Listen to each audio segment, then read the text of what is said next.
പ്രധാന വാർത്തകൾ നോക്കാം. CPM-ൽ കത്ത് ചോർച്ച വിവാദം കത്തുന്നു. രാജേഷ് കൃഷ്ണയ്ക്കെതിരെ ഗുരുതര ആരോപണങ്ങൾ അടങ്ങിയ പരാതി കിട്ടിയിട്ടും CPM ഗൗരവമായി എടുത്തില്ല. ഷർഷാദ് രാജേഷ് കൃഷ്ണയ്ക്കെതിരെ CPM സംസ്ഥാന നേതൃത്വത്തിന് പരാതി നൽകിയത് 2024 മെയ്യിൽ. ഒരു വർഷത്തിനപ്പുറം മധുര പാർട്ടി കോൺഗ്രസിൽ രാജേഷ് കൃഷ്ണയെ പ്രതിനിധിയാക്കിയത് പരാതി മറച്ചുവെച്ച്. രാജേഷ് കൃഷ്ണയ്ക്കെതിരെ 2022 PBക്ക് പരാതി നൽകിയിട്ടും ഒരു നടപടിയും എടുത്തില്ലെന്ന് പരാതിക്കാരനായ മുഹമ്മദ് ഷർഷാദ് 2025 മധുര പാർട്ടി കോൺഗ്രസിൽ രാജേഷ് കൃഷ്ണയെ പ്രതിനിധിയാക്കി. ഇതറിഞ്ഞാണ് 2022 അതേ പരാതി വീണ്ടും നൽകിയത്. ഈ പരാതിയുടെ അടിസ്ഥാനത്തിലാണ് രാജേഷ് കൃഷ്ണയെ പാർട്ടി കോൺഗ്രസിൽ നിന്ന് പുറത്താക്കിയതെന്നും ഷർഷാദ് ന്യൂസ് 18 പ്രൈം ഡിബേറ്റിൽ.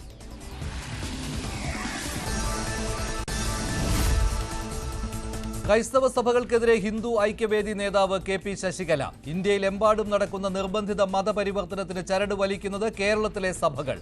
തൊഴിൽ കടത്തിന്റെ പേരിൽ സഭകൾ തട്ടിക്കുന്ന പണത്തിന്റെ അളവ് അന്വേഷിക്കണം. തെളിവുകൾ കയ്യിലുണ്ടെന്നും ശശികല ന്യൂസ് 18 Q18-ൽ.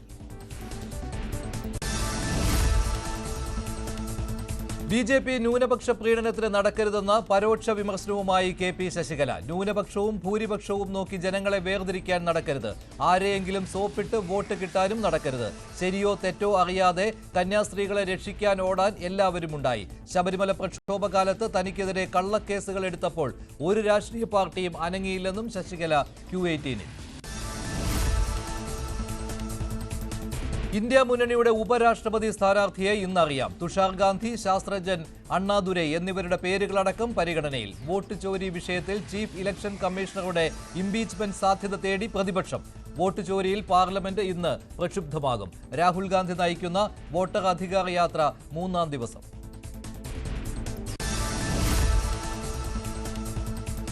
ഇന്ത്യ ചൈന നിർണായക ചർച്ചകൾ ഇന്ന്. ചൈനീസ് വിദേശമന്ത്രി വാങ് യിയും ദേശീയ സുരക്ഷാ ഉപദേഷ്ടാവ് അജിത് ഡോവലും കൂടിക്കാഴ്ച നടത്തും. പ്രധാനമന്ത്രിയുമായും ചർച്ചയുണ്ടായേക്കും. ട്രംപ് സെലൻസ്കി കൂടിക്കാഴ്ചയിലും വെടിനിർത്തൽ ധാരണയില്ല. ചർച്ചയ്ക്കിടെ പുടിനുമായി സംസാരിച്ച് ട്രംപ് യുക്രൈന്റെ ഭാവി സുരക്ഷയ്ക്ക് ഉറപ്പ് നൽകി. പുടിൻ സെലൻസ്കി കൂടിക്കാഴ്ച 2 ആഴ്ചയ്ക്കകം. ഡൊണാൾഡ് ട്രംപും പങ്കെടുക്കും. ഹമാസിന്റെ വെടിനിർത്തലിനോട് ഇസ്രായേലിന്റെ പ്രതികരണം എന്ത്? നെതന്യാഹുവിന്റെ തീരുമാനം കാത്ത് ലോകരാജ്യങ്ങൾ. ഖത്തർ, ഈജിപ്ത് മധ്യസ്ഥ ചർച്ചയിൽ ഹമാസ് സമ്മതിച്ചത് 60 ദിവസത്തെ വെടിനിർത്തൽ. 2 ഘട്ടമായി മുഴുവൻ ബന്ദികളെയും മോചിപ്പിക്കാമെന്നും ഹമാസ്. സംസ്ഥാനത്ത് ഇന്നും മഴ മുന്നറിയിപ്പ്. വയനാട്, കണ്ണൂർ, കാസർഗോഡ് ജില്ലകളിൽ ഓറഞ്ച് അലർട്ട്. പാലക്കാട് ജില്ലയിലെ സ്കൂളുകൾക്ക് ഇന്ന് അവധി. 6 ജില്ലകളിൽ യെല്ലോ അലർട്ട്. കനത്ത മഴയിൽ ഇടുക്കിയിലെ വിവിധ ഡാമുകളിലേക്കുള്ള നീരൊഴുക്കിൽ വൻ വർധന. മാട്ടുപ്പെട്ടി, കല്ലാർകുട്ടി, ഇരട്ടയാർ, ലോവർ പെരിയാർ അണക്കെട്ടുകളിൽ റെഡ് അലർട്ട്. ജലനിരപ്പ് ഉയർന്നത് വൃഷ്ടി പ്രദേശങ്ങളിൽ ശക്തമായ മഴ പെയ്തതോടെ. വരും ദിവസങ്ങളിലും മഴ തുടർന്നാൽ കൂടുതൽ ഡാമുകളും പരമാവധി സംഭരണ ശേഷിയിലെത്തും. ബലാത്സംഗ കേസിൽ റാപ്പർ വേടന്റെ മുൻകൂർ ജാമ്യാപേക്ഷ ഹൈക്കോടതി ഇന്ന് പരിഗണിക്കും. തൃക്കാക്കര പോലീസ് കോടതിയിൽ വിശദീകരണം നൽകും. വിവാഹ വാഗ്ദാനം നൽകി പീഡിപ്പിച്ചെന്ന് യുവതി. വേടനെതിരായി കൂടുതൽ പരാതികൾ.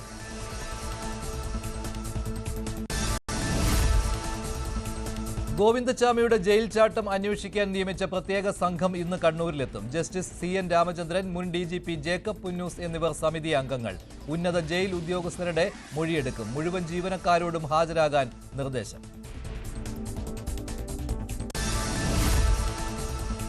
കോഴിക്കോട് അമീബിക് മസ്തിഷ്ക ജ്വരം സ്ഥിരീകരിച്ചതോടെ ജാഗ്രത ശക്തമാക്കി ആരോഗ്യവകുപ്പ്. മലിനജലത്തിൽ കുളിക്കുന്നത് ഒഴിവാക്കണമെന്ന് നിർദ്ദേശം. ജലാശയങ്ങൾ ക്ലോറിനേറ്റ് ചെയ്യാൻ നടപടി തുടങ്ങി. രോഗം ബാധിച്ച കുഞ്ഞിന്റെ ആരോഗ്യനില ഗുരുതരമായി തുടരുന്നു.